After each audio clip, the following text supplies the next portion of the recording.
So I did it. I booked my first solo trip overseas to Morocco. And while the journey was long, the destination worth every mile. But let's rewind a bit. After my first 8-hour flight, I touched down in Europe, Paris to be exact. And with just 8 hours, there was no way I was going to stay in that airport without going to see the Eiffel Tower. After a few wrong turns and an hour and a half on the metro, I made it. All right, that was a journey, but I made it, and now I'm just gonna use my maps to get to the Eiffel Tower. It's so unreal, I'm in Paris.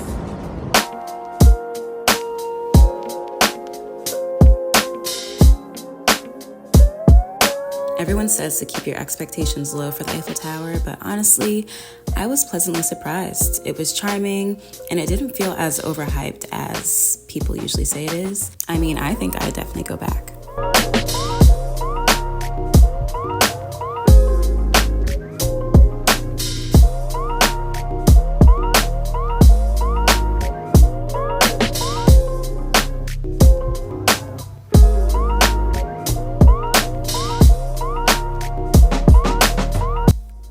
My favorite part, wandering through the streets, pretending I was a chic Parisian, grabbing her morning coffee.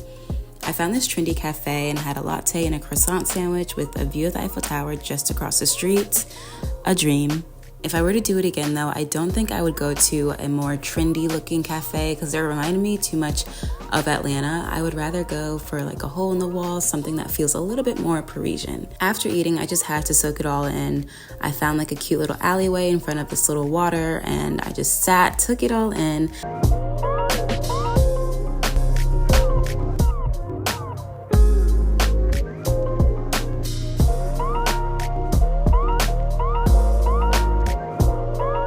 Of course, I squeezed in one last croissant at another cafe. It was really good, but not as fresh as I hoped. But I definitely like the vibe of this cafe better. So next time I come, I would definitely come and sit here, sit outside, sit on the curb, people watch, and make sure I ask for a fresh croissant because it was really good, but just wasn't as warm as I hoped.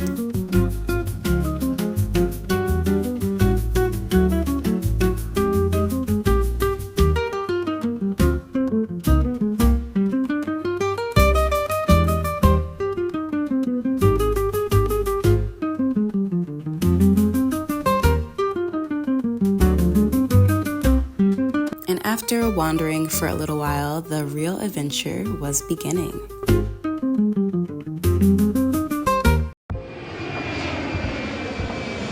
From Paris, I took a brutal 3-hour flight to Marrakech, Morocco. I was nervous to be navigating that Morocco airport at 12 a.m., but it turned out to be super easy. I felt super safe, and they had people right outside so you can call your taxi, and I made it to my hotel at 1 a.m. I was exhausted, but I slept so peacefully, and waking up the next morning at the Rio Tequila Palmeraie was so peaceful. Nice little hallway with a mirror, and it is a double twin bed situation. Very spacious. And then there's a balcony, but I'll show you guys that tomorrow when it's sunny. I am about to lay down. Birds chirping, lush greenery. Day one was all about relaxation, food, and entertainment.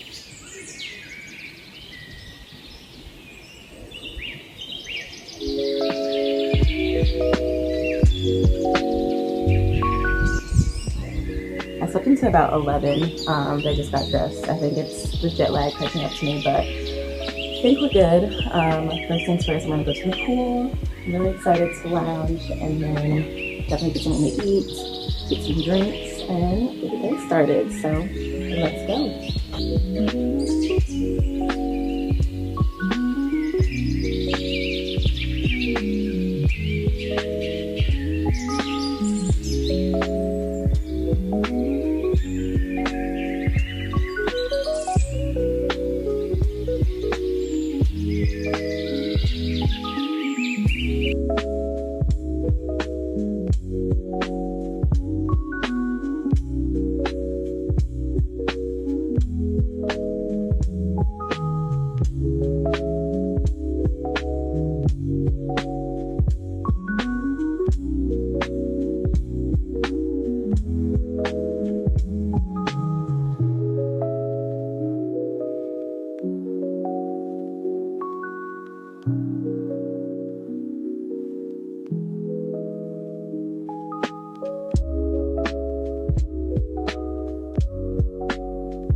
But day 2, that's when things got real. I'm a little nervous because I have to call a taxi. Our shuttle doesn't start running until 10. It is currently almost 8. I have to be there at 9, a little before 9, just to be early and make sure I'm in the right place. So I'm gonna go down to the lobby and they'll call a taxi for me, but I'm about to venture out.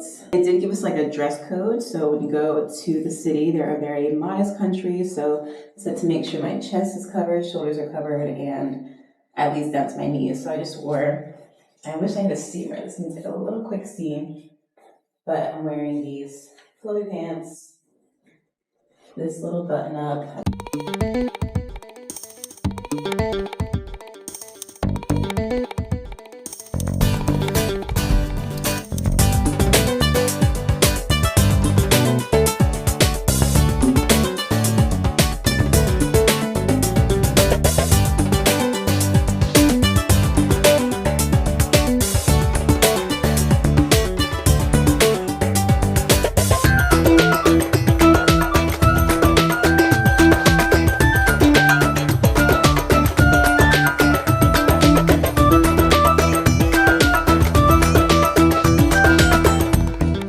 I called a taxi and made my way to the famous markets. I met my guide, Amina, for a traditional Moroccan cooking class, and I had no idea what to expect, but I was excited. As soon as I met her, she handed me a straw bag immediately, and we ventured off to the markets where she picked out some ingredients that we were going to be using. Onion, yeah. For Moroccan salad, some tomatoes, some eggplant.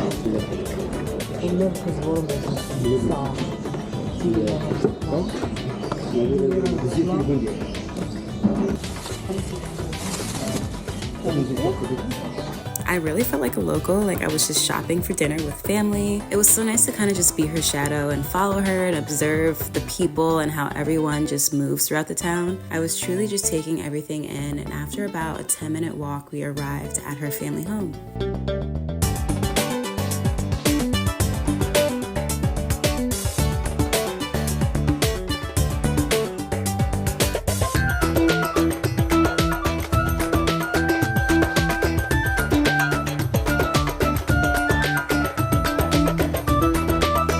Greeted by her sister, who immediately took my things as I entered. Amina gave me some slippers that were super cute, and then we kicked things off with a traditional Moroccan tea.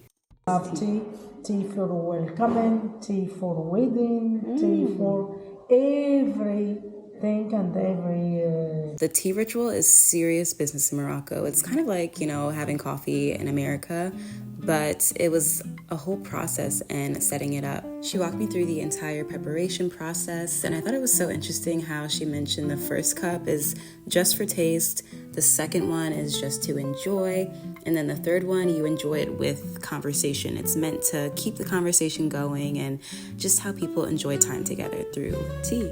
I mean, it can almost be compared to how we enjoy wine in the States. Good. You are professional.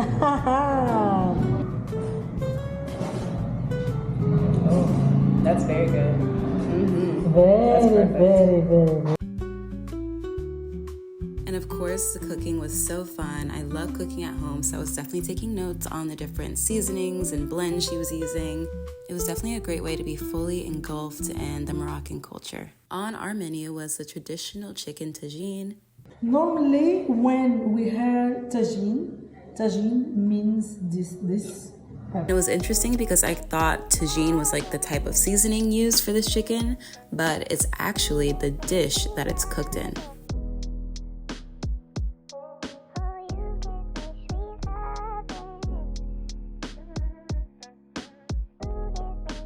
And after putting the chicken on the stove, we started making traditional Moroccan salads. We made one that was tomato based and then another one that was eggplant based. Everything took about an hour to cook, so I just enjoyed some more tea, had some cookies, and just relaxed until my table was ready.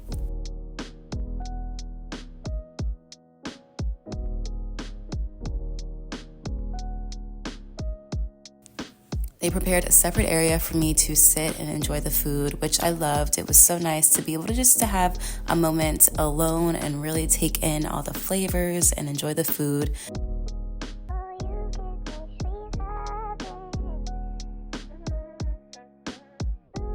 Honestly, the salads might have been my favorite part. Like, it didn't look like much, but the flavor, the taste, it was so good, especially with the bread. Delicious. This was truly my favorite part of the day. And after I finished eating, she sent me off back into the market. She told me how to get back, and I navigated through on my own. And I decided to do a little bit more shopping. I ended up getting scammed for a henna tattoo. I paid way much more than I should have. Walking through the bustling streets of Marrakech felt like being in Times Square kind of, but with motorcycles, horses, and street performers. Oh, and a pro tip, don't take pictures of the street performers unless you want to pay, because they will make you go get money out of the ATM if you take a picture. I learned that the hard way after dropping 400 dirhams. Good morning, guys. It is day 3. Slept wonderful yesterday. I'm on my way to the pool now to get a spot, and then I'm gonna go get some breakfast. I haven't eaten breakfast here, so I think I'm gonna try to eat breakfast, get some tea, and grab a spot by the pool. Day 3 was my favorite. I spent the morning lounging by the pool, soaking up the sun. Then I got ready for an epic desert adventure.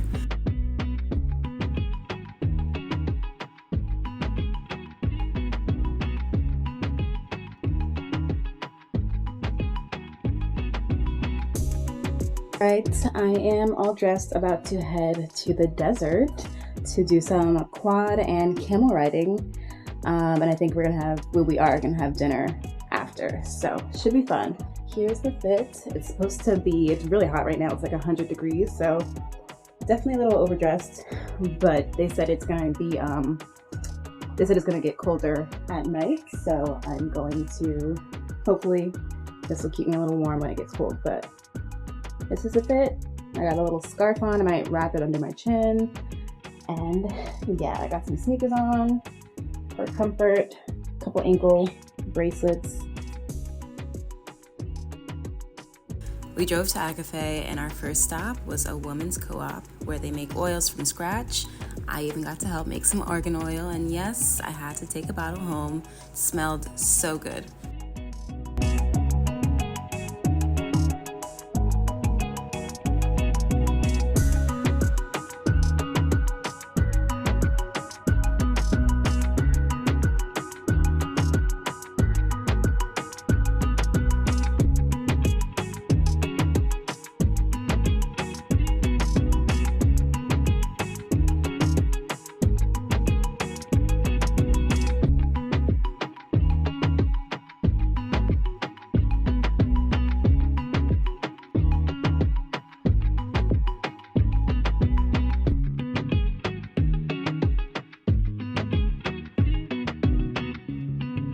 This was actually a surprise. Like, I had no clue we were going to visit this co-op, but the main reason we are out here is because we are going camel riding through the desert.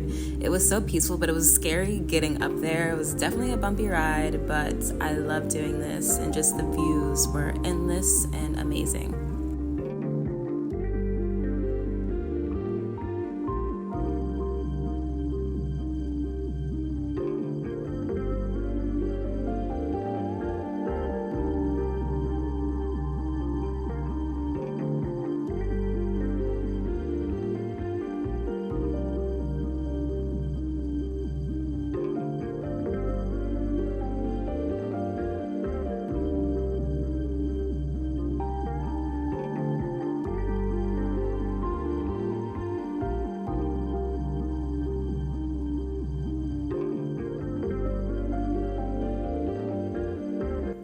had about an hour to rest at the little communal place where they had a pool and there was tables and chairs set up because that's where we'll be having dinner later. But it was nice to, you know, just sit, chill out, take it all in and put my feet in the water. And then it was probably my favorite part of the night, which was quad riding time. Now, I have never rode a quad before, so I was a little intimidated when they literally just told us to sit on the quad and they turned it on for us and just expected us to be ready to go. But you know what? I went with it, I did it, and I ended up getting the hang of it. It actually was much easier to navigate than I thought it would be. So we really got to explore and get out deep into the desert before heading back for dinner. I was solo, so luckily I was seated next to these awesome girls from the UK. I got to make friends. We got to eat together, which is really cool. We weren't too impressed by our first dish, which was a soup. Definitely all felt like it was missing a little bit, but then the rest made up for it. We had a couscous, which was so good, and then we had chicken tagine, which I loved. It was so juicy. The flavors were really everything. And then we got to view a live show. There was dancing, singing. We got to dance around the fire. It was really, really awesome. I really felt like I was really embracing their culture.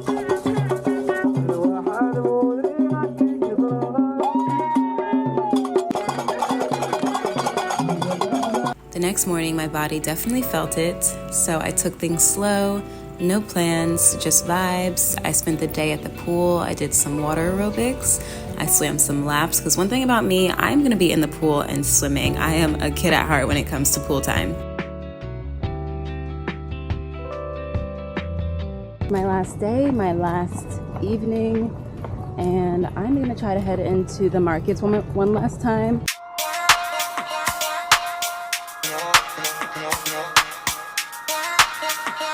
I ended up going back to the markets after a day of relaxing, just so I can explore a little bit more on my own. It was literally 107 degrees, so I ducked into the cutest cafe to cool off with an espresso martini, of course, and just enjoyed some people watching for my last few moments. I got an espresso martini. As a first-time solo traveler, this trip was everything. It was peaceful, cultural, inspiring, navigating cities and languages alone. Yeah, I did that. And I'm already planning the next one, and I'm thinking maybe it should be Spain. What do y'all think? Comment down below. That is a wrap. I negotiated. I'm proud of myself. I got some slippers. Now I'm gonna head and catch my shuttle back to my hotel. And I might enjoy the entertainment for tonight.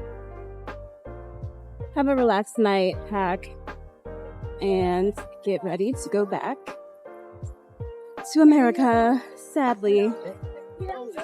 I actually am excited to get back, though. I feel like this trip was a great amount of time. I do wish I went to the Bahia Palace. I was going to do that today, but I didn't look at the hours. It closes at 5 p.m.